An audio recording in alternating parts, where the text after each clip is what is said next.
बिस्मिल्लाहिर्रहमानिर्रहीम अस्सलाम वालेकुम रहमतुल्लाह। DGISI जनरल आसिम मलिक को जिस तरीके से इस क्रिटिकल टाइम के ऊपर NSA यानी कि नेशनल सिक्योरिटी एडवाइज़र बनाया गया है, उनको नेशनल सिक्योरिटी एडवाइज़र की जो ज़िम्मेदारी है या जो एडिशनल चार्ज है, इजाफी चार्ज है, वो दिया गया है। वो दिया ही इसी मकसद के लिए गया है ताकि पाकिस्तान और इंडिया के दरमियान जो इस वक्त क्रिटिकल टाइम है, इनके दरमियान जो इस वक्त क्लैश वाली सिचुएशन है, उसमें एक बैकडोर चैनल के ऊपर राब्ता किया जाए, एक चैनल ओपन किया जाए, कम्युनिकेशन शुरू की जाए, बातचीत शुरू की जाए, ताकि ये मुख्तलिफ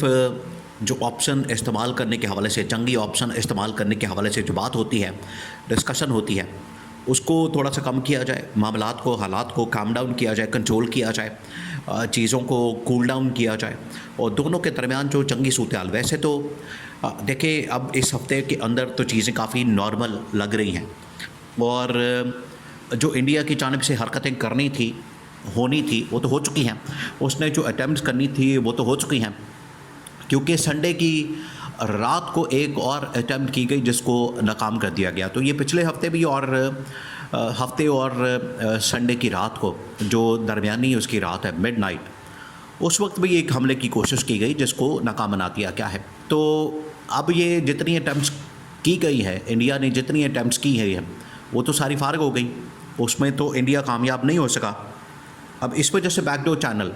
चैनल असल में ओपन करने के लिए 3-4 ममालिक ने पाकिस्तान और इंडिया के ऊपर प्रेशर डाला। अब इसमें अमेरिका ने भी प्रेशर डाला, सऊदी अरब ने, फिर उसके बाद चीन ने ये ऐसा प्रेशर डाला, रूस ने इंडिया के ऊपर भी, पाकिस्तान के ऊपर भी प्रेशर डाला कि आप आपस में बातचीत करें, आपस में नेगोशिएट करें, आपस में कम्युनिकेशन करें, आपस में इस हवाले से बैकडोर चैनल के ऊपर एक चैनल ओपन करें ताकि दोनों के दरमियान बातचीत हो। अब ये एक हफ़्ता पहले की डेवलपमेंट है, ये लास्ट वीक की डेवलपमेंट है। उस दिन जनरल आसिम मलिक को NSA लगा दिया गया, जिस दिन ये बाकायदा प्रेशर इस्टेब्लिश हुआ, प्रेशर पड़ा और इंडिया की जानिब से ये अप्रोच करके कहा गया कि ठीक है, हम तैयार हैं बातचीत करने के लिए, हमारी जानिब से बिल्कुल गो हेड है, ग्रीन सिग्नल है, आप बताएं कहाँ पर बातचीत करनी है, TORs क्या है, टर्म्स एंड कंडीशंस क्या हैं, किस मकाम के ऊपर करनी है, किस जगह के ऊपर करनी है, किस वेन्यू के ऊपर करनी है, ये तमाम चीज़ें हमारे साथ तय की जाए। ये जब इंडिया की जानिब से पाकिस्तान को अप्रोच किया गया तो उसके बाद सेम उसी दिन जनरल आसिम का NSA का नोटिफिकेशन निकाल दिया गया। हालांकि पाकिस्तान के अंदर उसको खुफिया रखा गया, पाकिस्तान के अंदर उसको सीक्रेट रखा गया, लेकिन इंडियन मीडिया ने उसको बड़ा चलाना शुरू कर दिया। इंडियन मीडिया ने उसको उठाना शुरू कर दिया, उसको उछालना शुरू कर दिया और उसके ऊपर पूरी प्रोग्राम, पूरी के पूरी कैंपेन, प्रोपेगेंडा और सब कुछ करना शुरू कर दिया। जब इंडियन मीडिया के अंदर पाकिस्तान के किसी भी शख्स के मुतालिक बात की जाए, किसी भी शख्स के मुतालिक, और उसके ख़िलाफ़ प्रोपेगेंडा किया जाए, तो आप समझ लें कि वो पाकिस्तान के इंटरेस्ट में है। और इसकी मिसाल आप ऐसे भी ले सकते हैं कि जब इमरान खान वज़ीर-ए-आज़म था और इमरान खान मोदी की पॉलिसी को, हिंदुत्व पॉलिसी को, उनके मीडिया को, बाकी लोगों को जब बेनकाब करता था, नंगा करता था, आलमी सतह के ऊपर उनको बेनकाब करता था, तो वो उनका मीडिया और उनके लोग इमरान खान के ख़िलाफ़ भी बड़ा शोर मचाते थे। उससे आप अंदाज़ा कर सकते हैं कि इमरान खान किस हद तक पाकिस्तान के इंटरेस्ट में था, पाकिस्तान के इंटरेस्ट की बात करता था। आज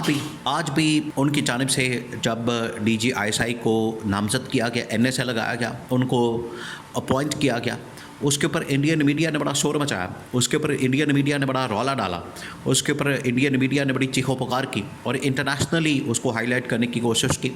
और एक नेगेटिव खबर के तौर पर प्रेजेंट किया। हालांकि ये पाकिस्तान ने अपने इंटरेस्ट में, अपने मफाद में काम किया। अब ये जो इस वक्त नेगोशिएट है पाकिस्तान और इंडिया के दरमियान, इसके बाकायदा तौर पर मीटिंग होने जा रही है इसी हफ्ते ये किसी भी जगह के ऊपर मुलाकात हो सकती है। देखिए, इससे पहले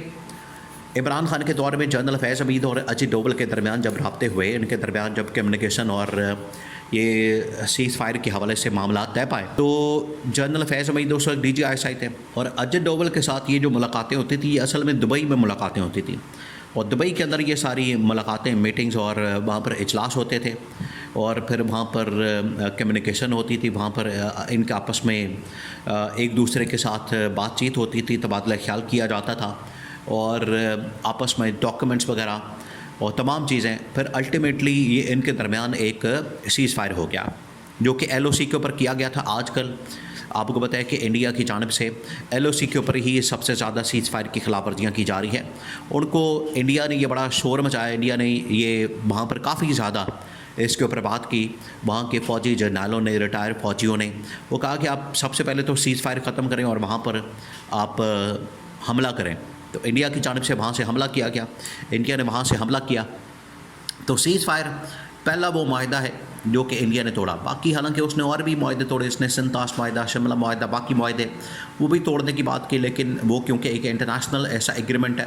जो कि तोड़ा नहीं जा सकता, जिसके अंदर बाकी और भी बड़े स्टेक होल्डर्स हैं। लेकिन जहाँ तक बात है पाकिस्तान इंडिया के दरमियान बायलैटरल एक एग्रीमेंट की जो कि सीज़ फायर का माहिदा था, तो सीज़ फायर का माहिदा जो है वो दोनों ताकतों के दरमियान, पाकिस्तान इंडिया के दरमियान हुआ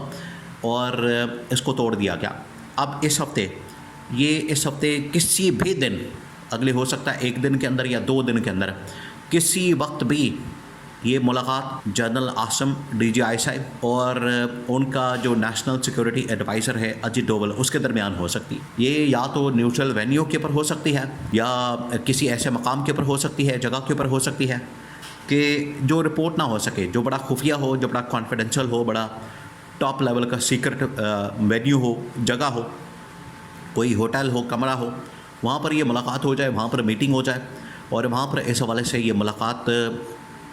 और उसके अंदर ये सारी डिस्कशन हो जाए कि पाकिस्तान और इंडिया ने अब आगे कैसे बढ़ना है विदाउट, बग़ैर किसी जंग के, क्योंकि जंग अब ऑप्शन नहीं, रास्ता नहीं। जंग अब इस हवाले से कोई भी समझदार आदमी ये समझता नहीं कि पाकिस्तान और इंडिया के दरमियान जंग होनी चाहिए। कोई भी अब इसको सपोर्ट नहीं करता, कोई भी अब इसकी हिमायत नहीं करता, कोई भी अब इसको बाकायदा सपोर्ट करने के हक़ में नहीं है, क्योंकि उनको पता है कि इसका नुकसान कितना ज़्यादा हो सकता है माली तौर पर, यानी कि फ़ाइनेंशियली, और फिर उसके बाद दूसरा जो जानी तौर पर यहाँ पर कितना नुकसान हो सकता है और लोग कितने मारे जा सकते हैं। यहाँ पर फ़ाइनेंशियली किस तरह के मसाइल पैदा हो सकते हैं। लोग तकरीबन यहाँ पर 1.5 अरब, 1.25 अरब की आबादी जो है वो तो इस वक्त इंडिया की है, और अगर 25 करोड़ 24 करोड़ पाकिस्तान की डाल दी जाए तो इस सब कॉन्टिनेंट के अंदर 1.5 अरब की आबादी बन जाती है। तो इनको रिस्क के ऊपर नहीं डाला जा सकता। इस वजह से दोनों के दरमियान, पाकिस्तान के DGI और अजीत डोवल इंडिया के NSA के दरमियान राब्ता, मुज़ाकरात, वो वक्त की ज़रूरत है और इसी हफ्ते किसी वक्त भी उनके दरमियान मुलाकात और राब्ता हो सकता है।